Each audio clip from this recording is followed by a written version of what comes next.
తండ్రి కొడుకులైన బ్రహ్మానందం అలాగే గౌతమ్ కలిసి ఒక మూవీ తీస్తున్నారు. ఆ మూవీ పేరే బ్రహ్మానందం. ఈ మూవీ ఫిబ్రవరిలో రిలీజ్ అవుతుంది. ఇంకా సుకుమార్ కూతురు మూవీలోకి డెబ్యూట్ ఇస్తుంది. తన కొత్త మూవీ అయిన గాంధీ తాత చెట్టు జనవరి 24 రిలీజ్ అవుతుంది.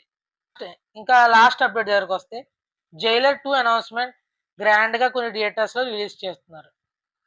మనకి ఆ అనౌన్స్మెంట్ వీడియో తెలుగులో జెమినీ టీవీ యూట్యూబ్ ఛానల్లో వస్తుంది. మనం ముందుగా చెప్పినట్టే సూపర్ సాగా అనౌన్స్మెంట్ టీజర్ జైలర్ 2 అనౌన్స్మెంట్ అయింది. టీజర్ అయితే చాలా బాగుంది. జైలర్ 1 బీజిఎం తో అదే మ్యాజిక్ రిపీట్ అయితే థియేటర్స్ లో పూనకాలే ఇంకా నెట్ఫ్లిక్స్ స్ట్రీమ్ అయ్యే మూవీస్ ని నెట్ఫ్లిక్స్ పండగని 1 by 1 రిలీజ్ చేశారు. ఇందులో మంచి మూవీస్ లిస్టే ఉంది. మొత్తం టైర్ 3 నుంచి టైర్ 1 హీరోస్ దాకా ఉన్నారు. ఇవే ఈ సంక్రాంతి అప్డేట్స్. మీకు నచ్చితే ఒక సబ్స్క్రైబ్ చేయండి. See you in another video. Bye by.